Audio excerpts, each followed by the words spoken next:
Let me explain how we're going to create the joint. So we have this geometry.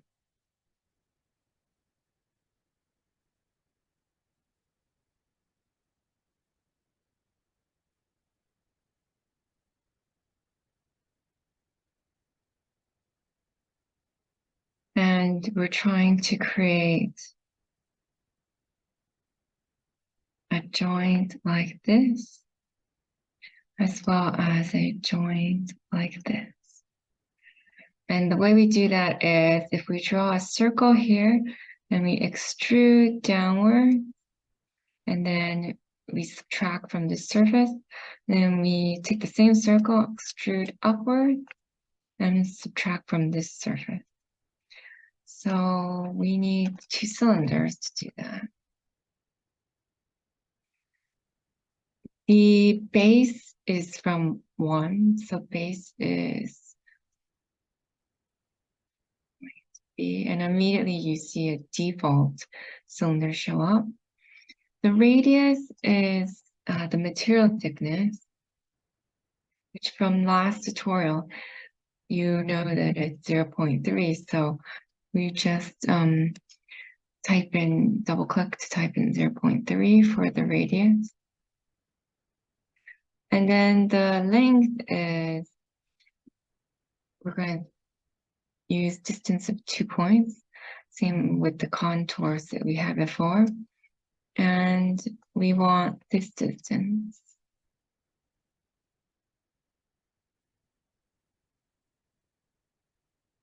Okay. It's the same distance for this cylinder, but we want it to go in the opposite direction. So I'm going to give a negative input there. So then we have one cylinder going one direction and another going the opposite direction right now.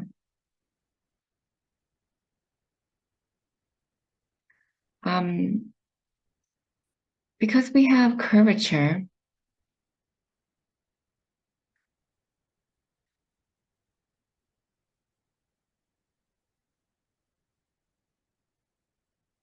I have to guarantee that it's going to cut all the way through. It's not a perfect square.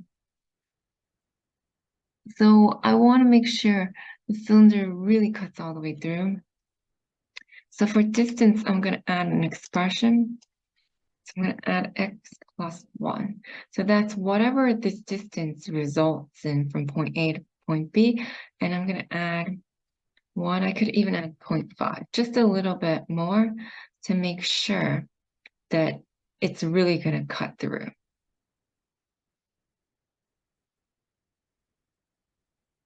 And then these cylinders are open surfaces right now, so I have to cap both.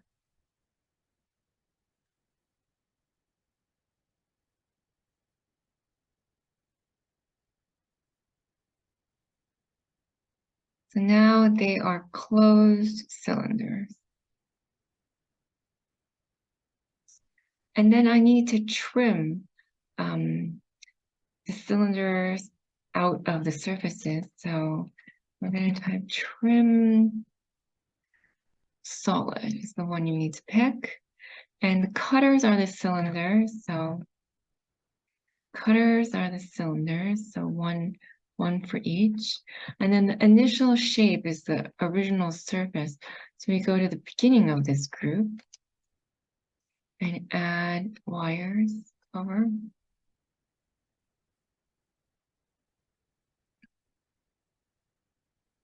It's going to need a little bit of a time to calculate it.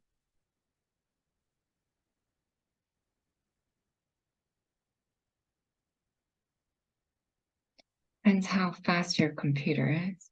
And then we're going to connect to the other surface.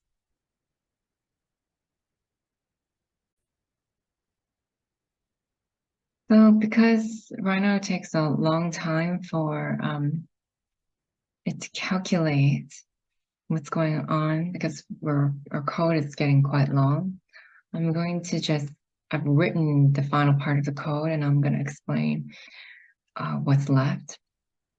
So using these surfaces that we've created, and you can type custom preview and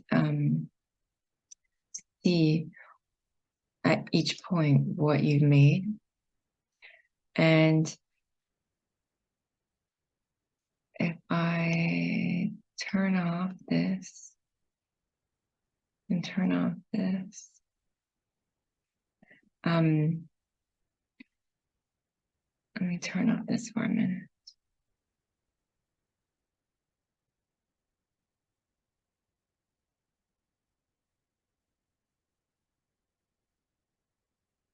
So this is what we've made at this step. And the material thickness is actually half of 0.3 because this is the radius. So you have to enter an expression that's x divided by 2 because the radius is actually 2 of this and our material thickness is actually 0.3, not 0.6. So something to keep in mind. And then the extrusion here is, what I'm doing is I'm moving this surface from the center point over here, then extruding backwards. So if I turn on the move, preview, preview. So I've moved it half this distance. So you need to create expression of x divided by 2, which is half the material thickness over. Then I extrude 0.3. So if I do that, then I turn on all the previews, you can see that it ends up extruding on both sides of the original surface. And that's what we want. So now I can group this and name that extrusion. So if you just now bake these at the very end,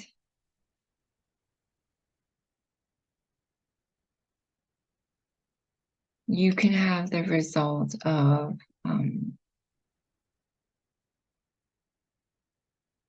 go into our Rhino and we select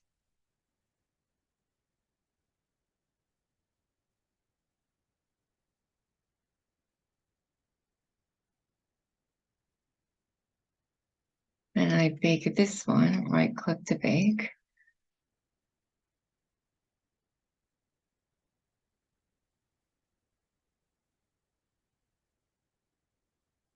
Then we have finished our code here in Grasshopper.